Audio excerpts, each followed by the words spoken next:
What's up, everyone? Welcome to another edition of Cream City Chalk Talk. Got to say that real slow so I don't say the wrong C, right? All these damn C's with CCC. Anyways, man, excited to bring you stuff tonight about the World Championship Green Bay Packers of 2026, 2027. I'm going to bite that from Tim Allen. I'm your man, Justin, down here in North Carolina. Pipe bomb in the good land. Justin's down here in North Carolina. Marshawn Lloyd, comeback player of the year. I love Pipe. I love how Justice always gives us some type of fact or thing or say one was Jordan Love for president. One what was the other one? Free Tucker Craft or something like that or what? Free Nixon, free Keyshawn. Yeah, that escalated quickly. We're gonna get to that too. We're definitely gonna get to K Dot. We're gonna get to that. But let's just start out, man. We got a bunch of topics written down, and let's just throw them out the window. See, these two guys are brothers from another mother. So what we're going to do tonight, we're just going to have a simple conversation about the Green Bay Packers and football. I think both of you gentlemen saw a good portion of the game against the Denver Broncos. I think our Green Bay Packers won pretty handily. That's our first win in Denver since 2008, preseason wise. And I can't ask this question as a trivia question. So I'm going to go ahead and give it. It's going to ask, do you know the last regular season win we had? But I talked to Justice earlier and I gave it to him. So it was 2007, Brett Favre to Greg Jennings in overtime. I just want to ask you, starting with you, Pipe Bomb, what did you see? What were your big wins from the night? And what were your losses? And what were your, who cares?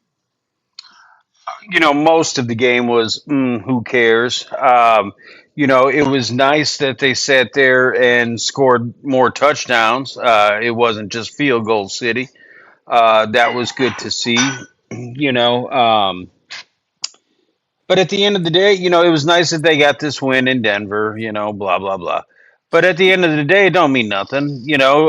Most of these guys ain't going to be on the squad come week one, and there's only really a couple positional battles that remain. So it's just a lot of going through the motions. The best part is that they pretty much came out of it unscathed injury wise. And so, that's the one thing that with preseason, you just hope that nobody, and especially none of the guys that you're actually going to really count on to make big impacts during the regular season, get hurt. It seems like the Packers avoided that. So beyond getting the 20-point win in the game, that's the biggest win is that they came out relatively healthy. Go ahead, Justice. Yeah, I think it means a lot though, especially for this current practice. I'm the type of person I believe preseason matters, games matter, all of it. I think how you play in the preseason carries on until the regular season, especially from like a psychological standpoint. So for this team, we haven't won in Denver. That was our first preseason win there since 2008. And we've been going there 4 straight years. Last year they handled even we had joint practices with them. They embarrassed us. If you remember last year, they kind of put it on us, and then in the regular season they kind of put it on us. So to me, for this team to handle a team that's pretty much been bullying them for the last couple of years, I think that's a big psychological advantage for this team. So I think it mattered. They really put it on the Broncos. I mean, Bo Nix did his thing a little bit, but as far as the rest of the team, I mean, yeah, they got beat up pretty good. So I'm happy with the way they played.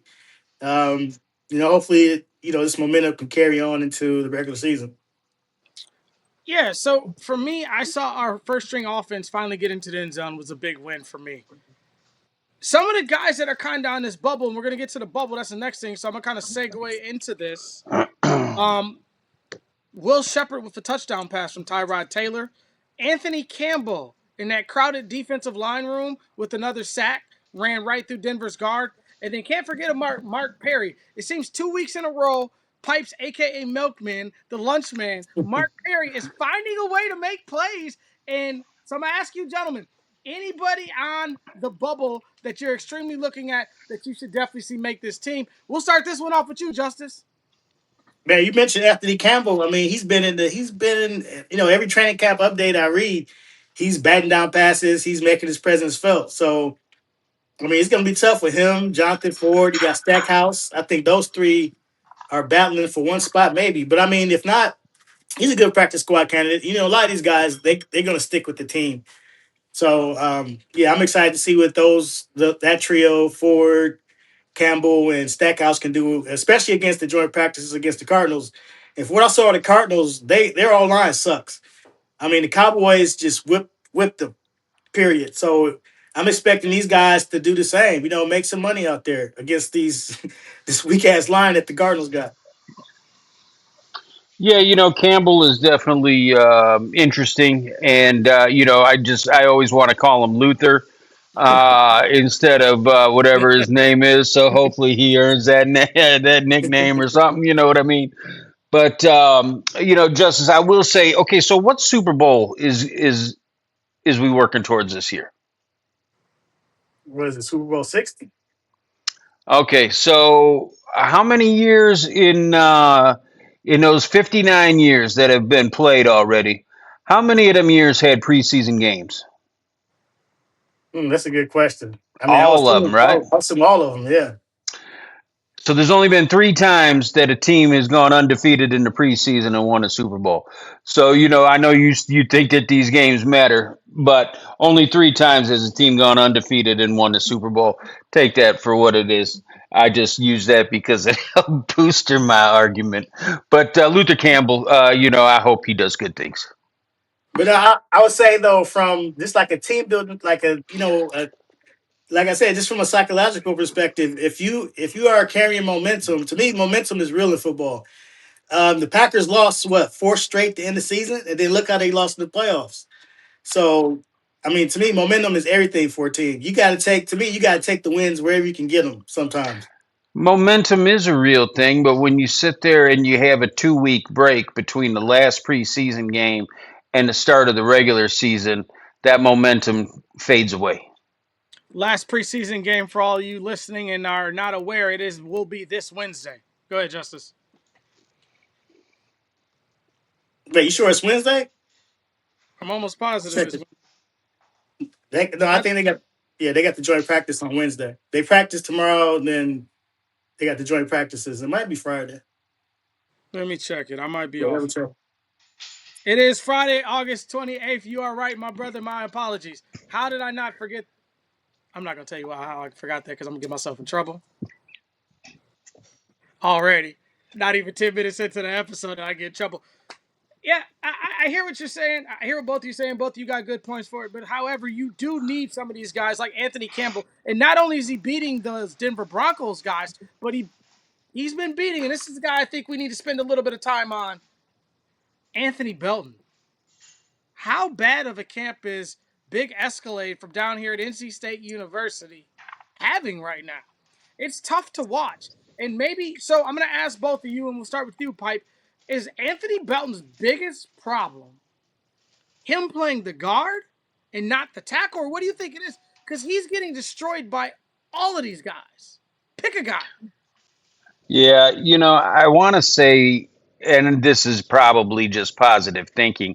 I want to say his biggest problem is himself, and maybe he's in his head a little too much, trying a little too hard to be perfect and not make any mistakes, which is causing him to be very, very, very far from perfect and making every mistake. So hopefully that's what it is because he looks like he just straight sucks. And we've seen some out of him, a little bit of good, a lot of bad. Hopefully he's able to work it out, but especially if it's a mental thing, man, buckle up because this could be a bumpy as hell ride. Go Yeah, ahead. I'm not as low on Belton as y'all are. I don't think he's getting. I mean, I think tackle. I've been saying for a while. I got the receipts on Twitter that he's a tackle. I don't know why they moved him to guard. He doesn't want to play guard. He's not. I said something like it's kind of like a basketball player who, he has the size and you would think he'd be able to play down low, but he wants to shoot threes all the time. He's always out on the perimeter. So to me, Belton, he's not an inside guy. He's not, he doesn't want to get down and dirty in the trenches. He wants to be outside. He's played tackle. He's never played guard.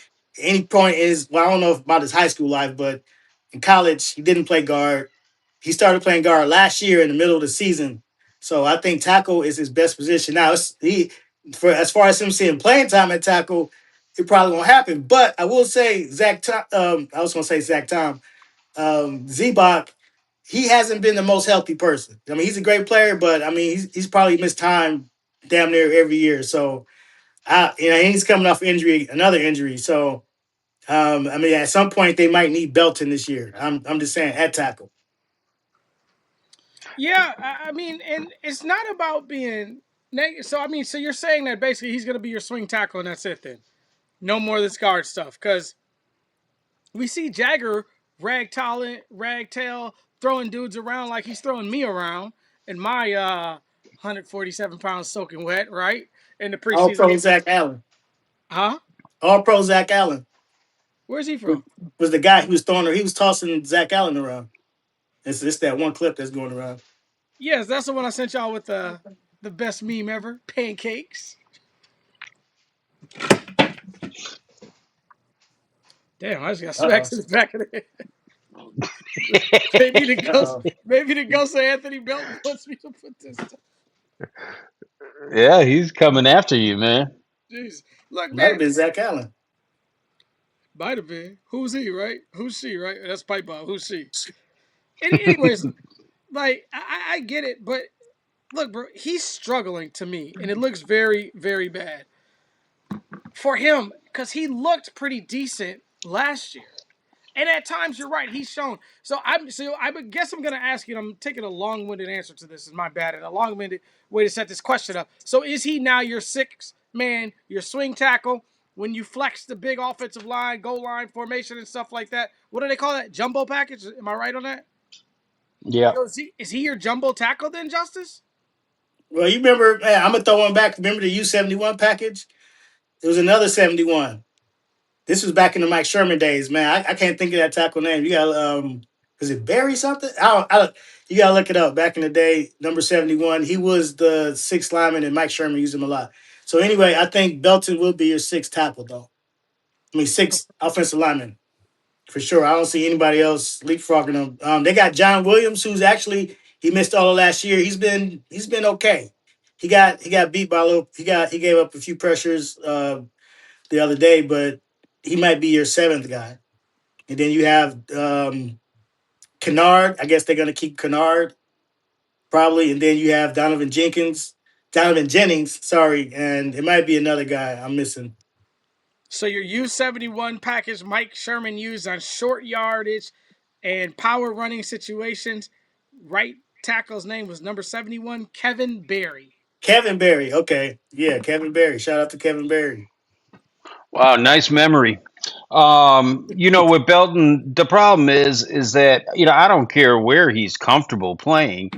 The Packers operate a lot like the Brewers, where they expect these guys to play multiple positions, especially on the offensive line. They're not trying to make Belton sit there and go from tackle to linebacker or tackle to safety. They're expecting him to move 2 feet left or right into the inside of the line.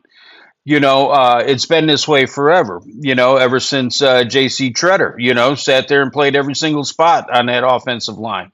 You have to be very positionally flexible to be successful on the Packers O line. And if he's not, then you might as well just start banking on them picking up one of the cuts off another team. Hopefully, a veteran dude who has some proven plays in the league and stuff who can step in and get stuff done. I just don't see him. Um, he's shown very little.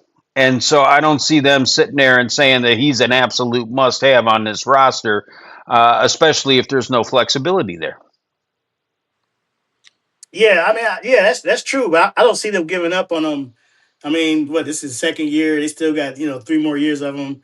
I mean, I would say for him, just accept your role right now as a swing tackle and just work on your game. Come back better next year for him. Yeah, he just has to play better, man. I think that he can do a lot better than what he's played. We've seen him show these bright moments, and this is part of the thing of a young guy, though, right? Figuring out who you are, finding your footing underneath you. But we hope that we could see more of the Escalade because right now he's not. He's looking like a Ford Escape out there. We don't need a Ford Escape. We need the Escalade to run through some guys. If I'm gonna say that, right? Let's keep moving on in this stuff, man. We got to talk about the backup running back position. So we have right now. We have your boy. What'd you say? What was your factor today, Justice? Marshawn Lloyd, Yeah, what was your comeback player factor? of the year. Comeback player of the Comeback year. player of the year. So we got the comeback player of the year. I like that. Pipe, you've seen what's the other guy we got on the roster, Justice? Chris Brooks. We got Chris Brooks. We signed him in the offseason. And now you're seeing Pierre Strong kind of show off some of his talents. So you think it's a shot that Strong makes his roster, gentlemen? Are you over Brooks? Where are we at with this? Go ahead, Yeah. Pipe. Yeah. Oh, go ahead. Am I over Brooks? Yeah, I guess, I like Strong. I don't like the fact that his first name is Pierre. You got a last name like Strong, and then you've got a first name that ain't so strong. So, but he has shown some good stuff. I'd be interested in that. But at the end of the line, end of the day, man, if you're counting on your third string running back to get you a whole lot, you're in some serious trouble to begin with. So, personally, I would go with Strong as long as he changes his name. But that's where I would go. Wait, can I pause you 1 second before you go, Justice? One thing I failed to mention: Pierre Strong did have a 68-yard long kickoff return. That was, Mhm. pun intended, very strong. Go ahead, Justice. He's strengthened in the case for the roster. No, I was going to say, shout out to we talk about special teams later, but shout out to special teams, man. They special teams is looking. I'm not saying it's great, but it's looking hell of a lot better than it's ever been in Matt LaFleur's tenure. I mean, it's preseason, right? A lot of stuff going on. So, but I think hopefully that carries into the regular season because I don't know if they might have one holding penalty on like a return or something like that. I think they had one on Friday. They might have had, it's not constant. Every punt is a penalty. Every kickoff return is a penalty from what we've seen, So, I mean, that's good to see. Yeah, Brooks, you know what? Oh, I was going to say LaFleur, the Frenchman, he loves his obscure fullback type guys, Vitali, Chris Brooks is in that same mode. You know what I mean? I don't want to see him with the ball. Okay. Dude, you're a blocker. Only time you should have the ball is if you're recovering a fumble. Okay, and hopefully that doesn't happen. Hopefully you get 0 carries this year and you just block your ass off. I would say he's good on third down, but really on third down, I mean we had Kuhn back there, so I can't say you want a more dynamic person back there on third down. But he has a role, and he's a role player. He's gonna play his role. So as far as the other guys, they have another guy Nixon. He scored a touchdown.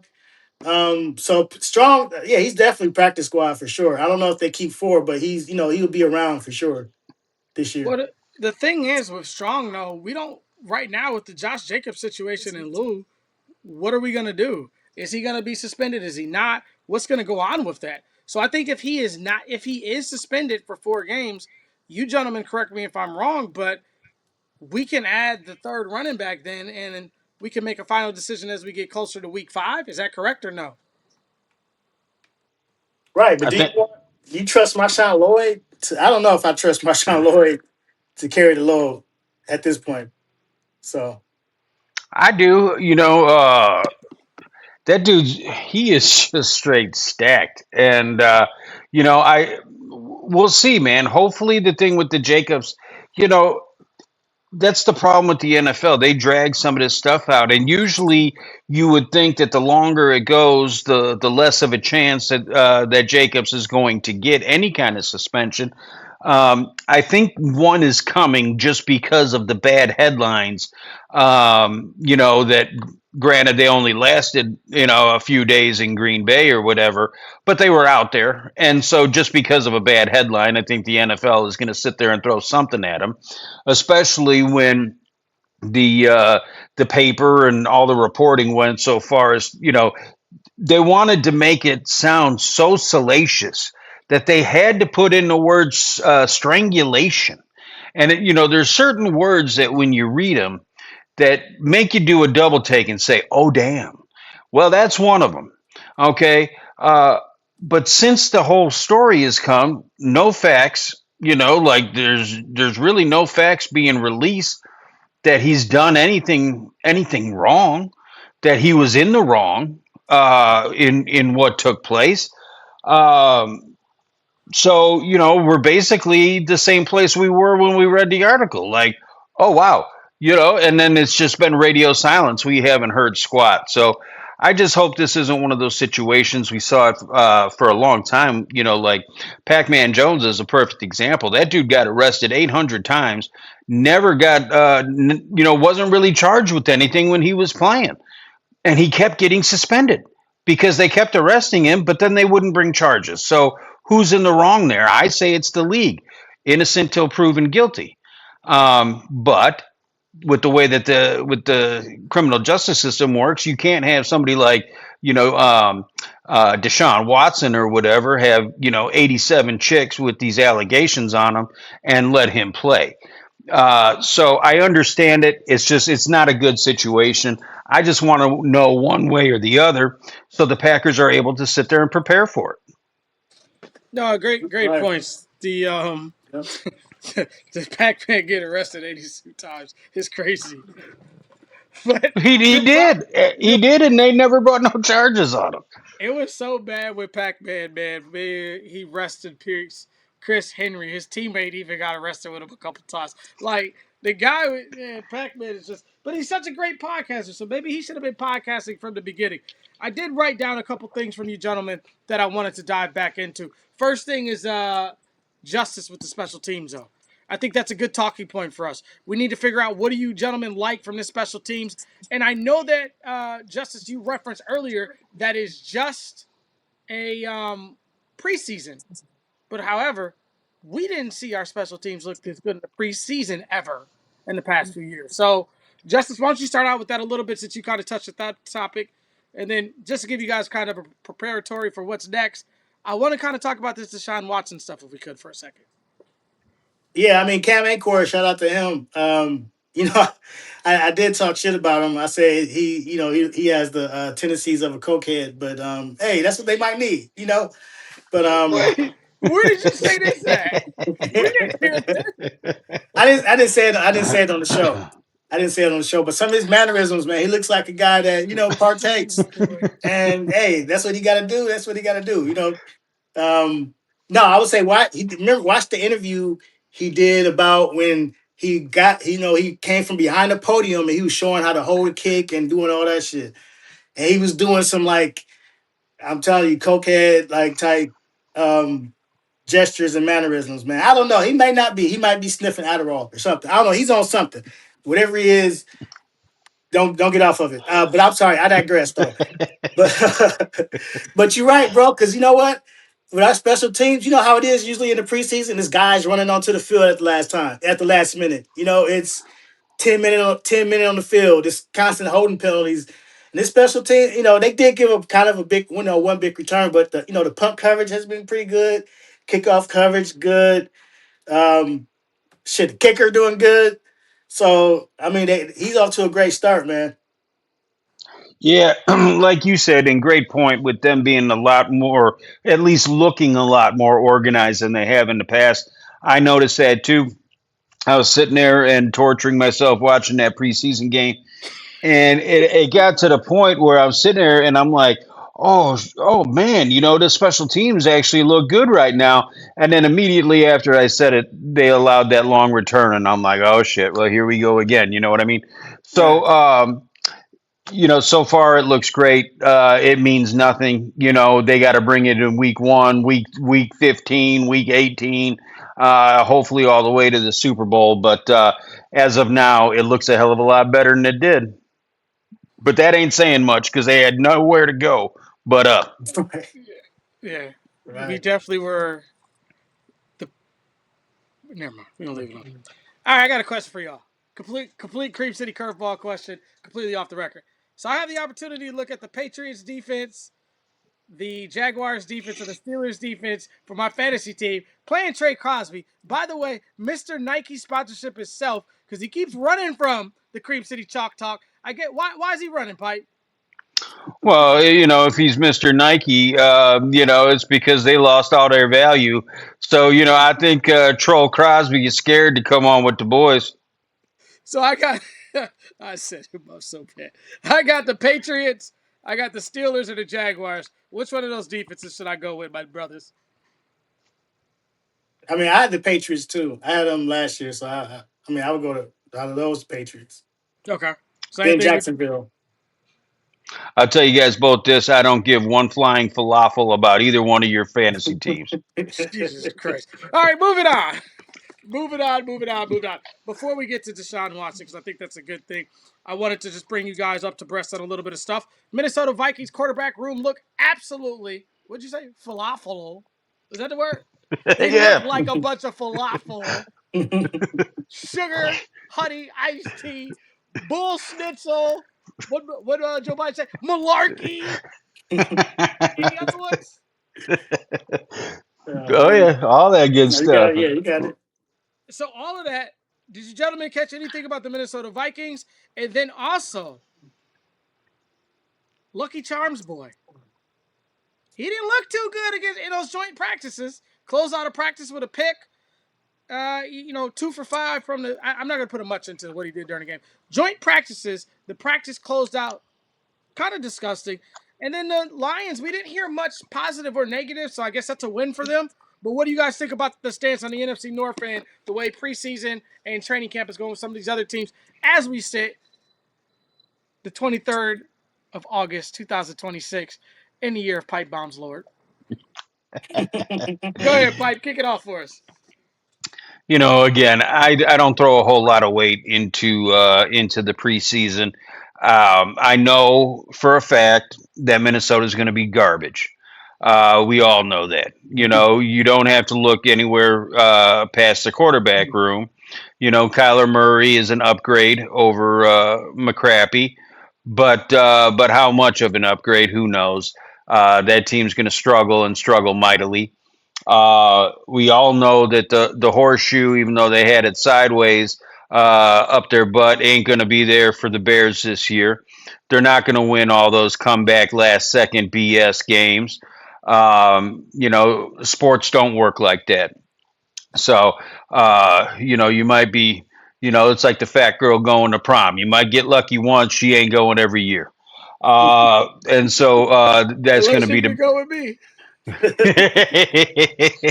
Big girls need Yeah. love too. Shout out to the BBWs. Oh, yeah, yeah, absolutely, man. We're all big fans. Get you some But eggs and grits in the morning. and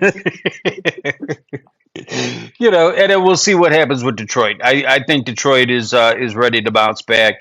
That team fights for Dan Campbell, and I don't think they're going to lay down. And I don't think that the window of the little lion kitty cats is closed. I think they're going to sit there and do everything they can to force that bad boy back open.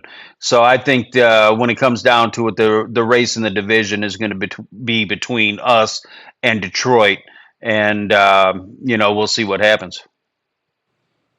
Yeah, I agree, man. Because I was looking at the schedule. We close out, we end with them, so that could be, that could be for the division, or hopefully it could be for home field advantage for us. So yeah, I don't think Detroit's going anywhere. I've been watching all the games. Detroit, the pass rush looks strong though. Even their backup players, they're excited about their draft. They got their guy Derek Moore from Michigan. He's been playing. They got a linebacker who's been playing good. So yeah, the pass rush looks strong. I would say the O line though, the O line they got some question marks on the O line. They're starting a rookie at right tackle. Um, Inside, they still, they got I think Decker left, so they got Penny Sewell was on the left side, but inside they got some question marks. So I think the line for them could be like a potential weak point for them. But yeah, I think they'll be right there with us. Chicago and Minnesota, they'll be fighting for. I mean, I think Minnesota will probably come in last. Chicago, I mean, Caleb Williams, he's a prevent defense merchant. You know, he continues to prove me right. And I say prevent defense merchant, he doesn't shine until the other team is out of their their base defense, whatever. They're playing prevent defense, and then he can run around and do all that shit. So yeah, I'm with Pipe. I don't think that. Yeah, that shit doesn't last every year. The Bears, we've seen these seasons from the Bears, right? How many times? Even the year we won a Super Bowl, they had one of those type lucky ass years. They won a division, and they were doing all that. So yeah, I think it's they have questions on defense too. Their secondary has questions. Their O line has questions. So, I mean, yeah, I think it's between us and Detroit, and I think I think it'll come down to that last game. Yeah, let's hope that we get a Green Bay Packers NFC North championship. When Rodgers was here, I think like we took him for granted. And me and Pipe have talked about this on Cream City Curveball some too, where these division championships every year they come to be sort of part of the custom and we just kind of take it for granted. So it's been a while since we had one, so it's time to bring it the North crown back here. But that's not the only trophy, but the first one. I did want to get to some look around the league stuff real quick with you gentlemen. Wanted to kind of spend a little bit of time on this Deshaun Watson, Cleveland Browns head coach. I don't know who he is, but he said that he will announce his starting quarterback, I believe, sometime this week. But I wonder, did you gentlemen see Deshaun Watson? Because it's been a big talk in the media. Him throw the interception, and then him talking about being booed. He didn't like it. And he also would not regret or change anything that's happened in his life. We'll start this one with you, Justice. I forgot to mention too about JJ McCarthy. Go ahead, yeah. And this is going to relate to Shador Sanders because I have never seen players have cults like these guys. Like JJ McCarthy is pure ass, but if you go on Twitter, he's got a whole army defending him. The same thing with Shador, who I think is he's just an average guy. It's nothing special about Shador, but Cleveland fans, a segment of them are like, "Oh, Shador has to start." I don't think he's that great, to be honest. I mean, he's okay, but I don't, I don't know. He could prove me wrong, though. Prove me wrong, Shador, but I think he's just a average guy, which may be good enough to, I mean, he'll stick around in the league, I think, but I don't think he's like a game changing player. But anyway, yeah, Watson, I mean, how can they keep him on the team after the comments he said? Like, what he say? They were it's personal or something, and how they were booing him, Let me and they booed him when let he me was injured. let me Yeah. stop you. Their cap hit, I believe, is like 40 something million if they cut him this year, and 85 million next year if they cut him. Go ahead, keep going now. Damn, that's crazy. So I guess he stuck with him then, because I mean, I don't know. Teams have done that though. I think the Cardinals they took a big hit with Kyler. I think the Dolphins took a big hit with Tua. So Mm-hmm. I mean, I don't think I wouldn't be surprised. But yeah, why would you want that vibe on your team? It's just a dark cloud over your team, and you're going nowhere with that. So I think they need to move on from him. Yeah, they're going nowhere with it. But then again, this is the Cleveland Browns. And Yes. so not only is he going to still be on the team, he will be the starter. And despite, the stupid shit that he said and how hideous that pick was, he deserves to be the starter. Shador ain't the answer. He ain't nobody. And we'll see. If I were a part of Cleveland, and you always sit there and whatever you think is the right move to make, Cleveland's going to do the opposite. If I were them, I would start Shador. You know that you don't have anything really great in Watson, and you know what a god awful, disgustingly terrible contract that was that you signed him to. So you gotta, you just gotta live it out and eat it, and hope that the years pass by quickly. But there's really very little upside, to Watson. And do I think that he's going to equate to more wins than an even, I'm with you, Justin. I think Shador is average at best. But at least there potentially could be an upside with him. And we know that there's really no upside with Watson. I would choose the potential of upside over none. Yeah, man, we're gonna have to bring this question up back when the guru comes on here, because man, ooh, that'd probably be an argument too for Nell. But that's all right, man. Wait, he lost the title, the guru, with all his bad takes, man. Could have he called himself the guru, and then once he hit the 1 million mark on bad takes, they took that nickname away from So Trey Crosby, if you can hear us, pull up. him. Man, so let's close out on let me throw that stuff out of here. We talked enough about these other teams. Let's close out on a positive note for the Green Bay Packers. And you remember there was a dude, man, and Pipe, I know you didn't watch a lot of wrestling, but he'd laid a smack down on people. So let's close out talking about Mr. Smack. Smack that. That's why we need one of these young interns, Justin, so we get the music to pop right there. That'd have been lit if we had the Yeah, you music need the by now. soundboard. You gotta get the soundboard. We'll get there at some point, man. As soon as one of you jokers sponsor us, man. Uh, now, real quick, we got to do one negative thing before we get to that. Pipe's cousin from another mother, Gary Ellerson, had a take on Keyshawn Nixon. Almost forgot this. He had a take about Keyshawn Nixon, basically stating that the Green Bay Packers fans should not boo him. David Bakhtiari also joined in with this, and we need to be more positive and support our players. So I'm going to say this before I pass this to Pipe Bomb, because we're going to let the Adopt a Puppy Highway Committee over here go last on this one. But he wants, and if we saw the Philadelphia Phillies, who's that dude? Who do I always forget? Trey Turner. Trey Turner was like, he was up there with a toothpick playing baseball. Couldn't hit the ball. And the Philadelphia Phillies gave this guy a standing ovation. We saw Justice's Milwaukee Brewers kind of pick pipe bombs, pick the click from the start of the year. Joey Ortiz up off the bat. So I'm going to give you my word. You will not hear any more negative talk about K9. I'm going to do what Gary and Bach said, and I'm going to pick him up. I'm going to pass the mic to my brother Pipe Bob. What say you? You know, do a cheer or boo, do whatever the hell you want. The one thing, and I'll probably get in trouble for this, but if you want honest Packer takes, you can't go to an ex-Packer and expect to get them. These guys get invited back for alumni visits, alumni weekends. They run out the tunnel with the team sometimes. They sign autographs, with the in the club seats and stuff like that before games. These guys still get checks that say from the Green Bay Packers. So they're not going to give you honest takes on the Packers. I would love to sit there and catch Gary in walking down the street and say, "Hey man, what you really think about him?"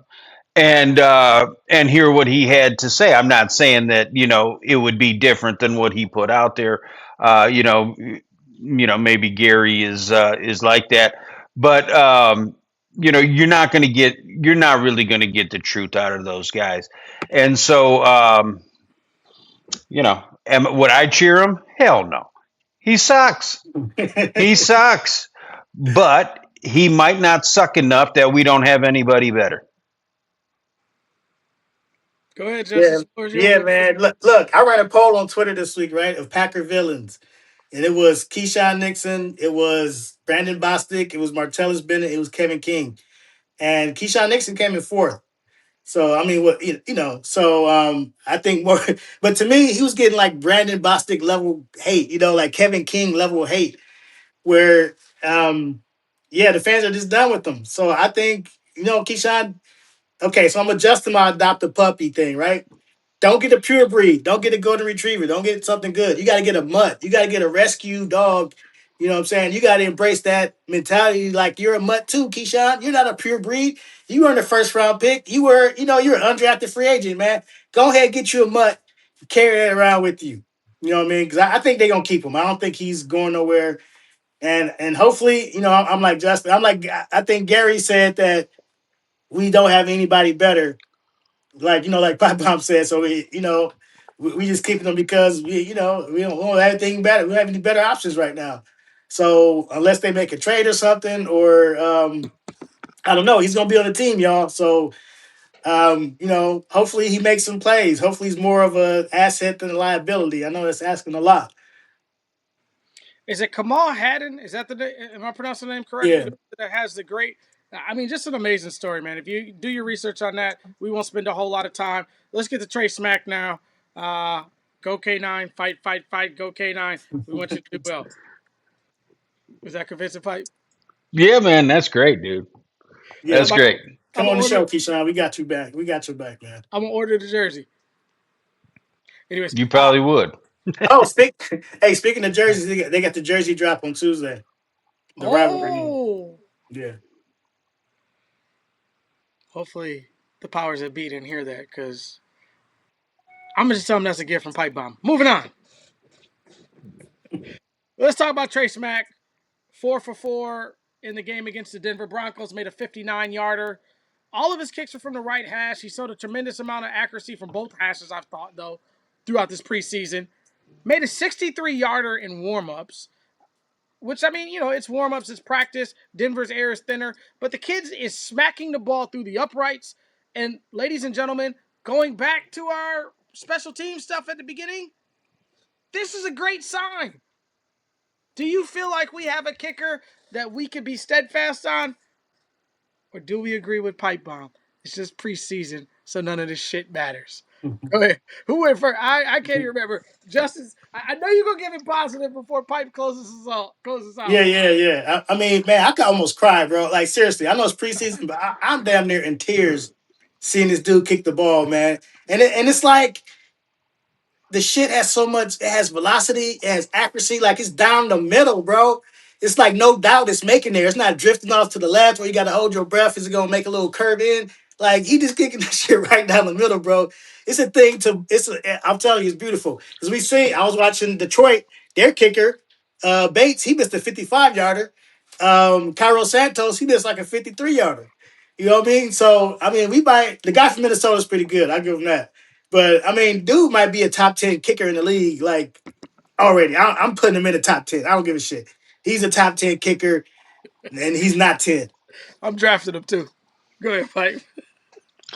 Well, he's number 28 on the jersey, number one in our hearts. We all hope, and he's not close to bringing a tear to my eye because I know that while very impressive and it's great that they all go right down the middle. That who cares, man? I don't care if it sneaks in the left upright by the width of a playing card, or if it goes smack dab down the middle. It all counts the same. So I don't care about that. And I also know that while he's perfect in the preseason, if he misses week one, we're all going to be out there with pitchforks saying he sucks. So, let's just, it's exciting. It's something we haven't really seen in a long time, a kicker that's worth anything. Yeah, this is great, but take it with a grain of salt because you're about one or two misses away from everybody trying to run his ass out of town too. Yeah. Yeah, man. Hey, shout out to Xavier McKinney too, because he has a locker next to Smack, and he's been on Smack's ass. Like he like you better make these kicks, bro. Pretty much that's what he was saying in the interview. So McKinney's on his ass, and it's paying off for That's a great way to leave it with McKinney on his ass. him. Pause. I was going to say no pause, but go ahead, Oh pause. yeah, yeah. No, yeah, no pause. Don't stop. Stay on his ass.